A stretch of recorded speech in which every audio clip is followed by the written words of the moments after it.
sing saha jalma anu ngamumule eta momolok mamala moal mimilu sakali deui sing saha anu ngamumule momolok mamala moal mimilu cindekna ari ngamumule teh nyaeta ngamakmurkeun masjid sing saha jalma anu ngamakmurkeun masjid yakin hirupna bakal dimakmurkeun ku Allah amin aminkeun atuh nah gitu yakin ibu ayeuna digambarkeun kumanya supados ka harti ku pikir ka hontal ku akal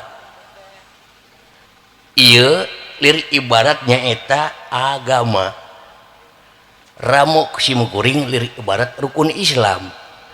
hiji syahadat dua salat tilu zakat opat puasa boga haji nu kalimana teh tah dicepeng agama teh rukun Islam